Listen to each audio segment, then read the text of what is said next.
You're welcome to Popcorn, the life of Modenine.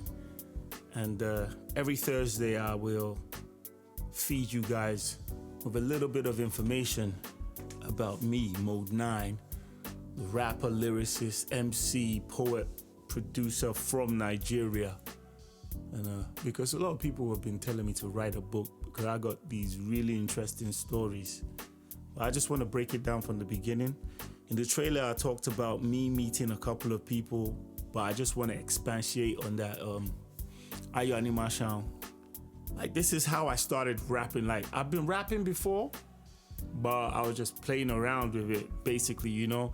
Back in the day when you have two tape recorders, and then one is playing the instrumental with a tape deck, one is playing the instrumental, then the other one is on record, and then you're doing your little demos. Yeah, I was doing a little bit of that here and there, nothing too serious. So I met ANIMASHAUN back in the day, back in the 90s. And he heard about me from some guys that, you know, I used to draw posters for. Back in school, I used to be known as the guy that makes cards and draws all these posters that they hang around school for parties, you know, like girls' hostel. There'll be posters all over the place. Yeah, I started doing that. I was kind of popular for doing that, Modenine Productions. And I'll tell you how I got the name Modenine from doing that. It wasn't even a rap name. It was that I was also good at messing around with calculators. So there was this girl in my class. Her name was, I don't want to say her name. Let me protect the players. So there was this girl, right? She was a Gwari girl. She told me, please, can you help me to press? Because we had this course called TSL.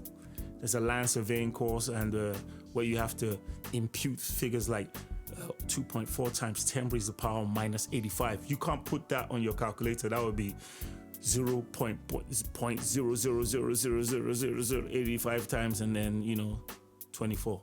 So there's a way you do that on a scientific calculator, Casio. So I did it for her. You have to press mode, I think mode 8 or something like that for the standard form.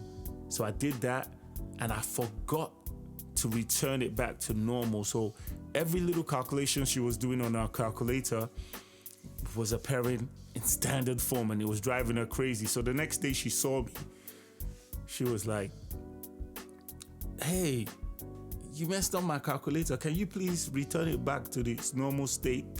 And I was like, oh, sorry. I took the calculator and I pressed mode 9. That resets it back to normal. And then she said, please tell me what you did. I just pressed mode 9. And she said, oh, thank you very much. So the next day we were going to the drawing room. I had this other friend. I don't want to mention his name too. Let's call him O. I had this other friend called O, and he was a very stubborn guy, crazy guy.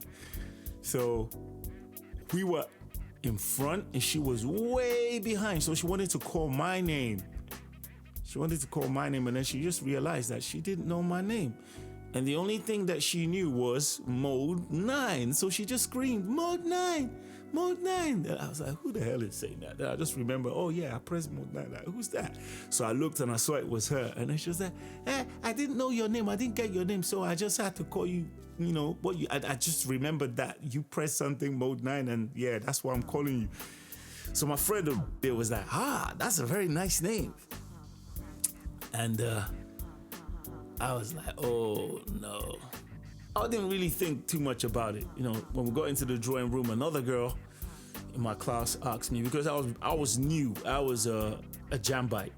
Now, most of the students in that school in Bida, they did prep, so they were in school a year before me. So I was like kind of like a new guy because I was a jambite. So one of the girls asked me, hey, what's your name? And then before I could just mention my real name, my friend just put it in. His name is Modenine. And that's how everybody started calling me Modenine. And when I started my drawing, I just basically just signed it with Modenine.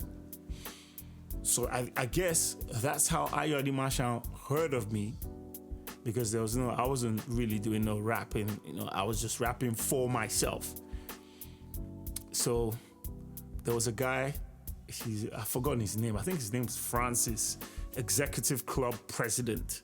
He came to my room and he was like, I'm looking for Modenine. Is he here? I heard a weirdo's voice. I was like, yeah, I'm here. I need you to do some posters.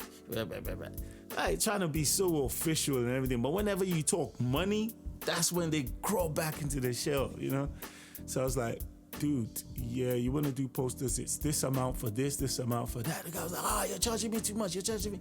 You know, if you do my posters, I'm going to get you so many customers and blah, blah, blah. I'm like, man, I'm good, man. Like, just pay up. You know, when you're doing, when you're doing buying and selling in Nigeria, it's really crazy, man. The people will come and haggle you, man. Promise all sorts of, whatever, man. So yeah, I ended up doing some posters for Executive Club, and it was a hit. The posters I drew were hits, man. I didn't do anything for Vogue because Vogue had a guy who draws, and he was one of their members, so he did all their posters. So I never did anything. But most of the guys in Vogue, they'll look at Executive. They're kind of like rivals. So they looked at Executive Club's posters and they were like, ah! But you see, these guys are really proud guys. They didn't even want to even contact me. I wasn't even an Executive Club member. I didn't even, like, if I wanted to go to any of their shows, they'll charge me at the gate. They didn't care whether I drew the posters or not. So, you know, I was just chilling. I never really used to want to go to any of their shows. So I was chilling in my room one day and this guy just comes in. A young, dark-skinned guy, you know, he was wearing, I can still remember, he was wearing white chinos and he rolled one of the trouser legs, he rolled it up kind of like LL Cool J. But I was like, man, who the hell is this guy? And he said, this is my dream. I have this, I have that. And funny enough, I'd never seen the guy before. And the reason is that ANIMASHAUN never really used to be in school like that. He'll come, register, and dip. Go and do his business. He used to do songbooks in KD, and he used to work for Fame magazine. So he'll go dip, come in, dip, come, dip, and then first test he'll come do it. Second test he'll do it, or he might miss the test and do makeup test and exam. And the guy, I don't know how he used to pass. Guy was an intelligent guy, so he came. I've never seen him before. He said, yeah, he looked really, really young though. And he was telling me that, yeah, I'm doing this club called Mercury Club. I need you to do some posters. Look, I drew a lot of posters for this guy. It got to a stage where, you know, most of the posters I would just say, okay, you pay me later, because we started talking and he seemed like a really cool guy. So he was kind of like my friend, kind of, you know, because he was a guy with a vision, and he showed me a magazine that he was planning to do called Hip Hop World. And then I was looking at it and I was like, wow, this was the prototype. So he said, can you help me to draw the gift t-shirts and stuff? So I did that, did a little cartooning for him, and he was like, thanks. The other guys in his club used to laugh at him. He said, that used to yeah magazine, stupid magazine.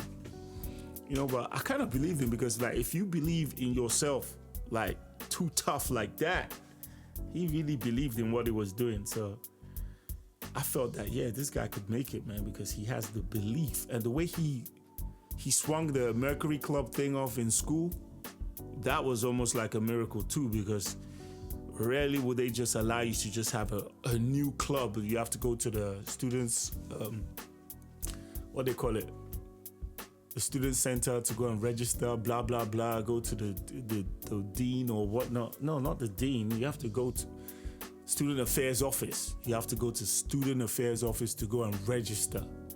And that, my friend, is really difficult. It looks easy just going there to register, but it's hard. So Ayo pulled all this off. He was doing shows, and his club was doing pretty well. And he was always telling me about a guy called Solo D. So every day, Solo D this, Solo D that, Solo D this, Solo D that. And mind you, we were in Bida. I was like 9 hours away from Lagos. And I think Solo D was based in Kaduna at that time. I think Solo D was in Cat Poly, or probably I think Solo D had finished HND from Cat Poly. He was already working then. So he was telling us, Solo D this, rap master Solo D. Rap. He was hyping the guy. I was like, I need to know who this guy is. So one holiday like that, I found myself in Lagos, hooked up with Ayo. Ayo just started his magazine. Then he didn't even have an office. We were going from printing press to printing press, you know, just winging it. Probably we were just winging it. And magazine, you know, he was getting his magazine printed. He was doing his thing. So he took me to Solo D's house, and I saw this guy, tall guy, serious. He looked serious, man. I think he was already working. He was working already. And I was like, wow, this guy had, in my life, I'd never seen as many cassette tapes. I've never seen as many Source magazines, Vibe magazines, videotapes, hip hop. I was like, I almost didn't want to leave his house. I was like, my God. I was reading, imagine trying to read articles in Source magazine, watch musical videos, and listen to some hip hop, and also try to listen to Solo D talk about hip hop back in the day. I remember when the Fugees just came out, and there was this other guy called The Wiz. The Wiz was on Charlie Boy's show. He had a segment called 1 Minute of BS. So they were all arguing about the Fugees. I remember that particular argument about the Fugees. And Solo D liked Lauryn Hill. Yes, anybody who was into lyricism would definitely like Lauryn Hill. I like Lauryn Hill. But I saw something about, like, there was just something about Wyclef that was just, it was just like, it had the zing, the X factor. I was like, man, you know what? I like Lauryn Hill, but this Wyclef dude, man, is crazy. And Wiz just comes and he goes, my favorite in the Fugees is Pra as well. And I was like, what? You tripping? Well, but we all have our different tastes, you know? So yeah, Solo D sat me down and he said, spit a rhyme. So the rhyme that was in my head was one very old rhyme, very, very old rhyme. I wrote it like, that was in 1996. So I probably wrote this rap probably 3 years before. It was really old. I don't know if I can remember it. I don't want to rap it now, man. So I'm so embarrassed by the lyrics. So yeah, I spat it for him and he was like, because towards the end of the rap, it kind of switches to a ragamuffin feel. And Solo, he was like, man, that's cool, that's good. Do you have any more? I was like, yeah, I have a couple, I haven't memorized it, but I can freestyle. I think I freestyled for him and I was like, yeah, that's good. But, he said, but you should try and write more. So Solo D was the first person I met that told me, write more. Freestyle is cool, you know, when you're showboating, but try to write more. So this was the beginning of me improving as a dope MC, you know, understanding that you just don't just spit anything that comes to your head. You have to think before you put pen to paper. There's more. I'll hit you up next week with the rest. A whole lot more, man. I got so many stories in stories, lucid stories. First of all, I like to shout out my main man, Bionic. He's the inspiration for this. Rap Radio. Shout out Rap Radio. Shout out Bionic. Shout out Lambo, the Virus, for co-producing this beautiful beat. God bless. Peace. I'll see you next week.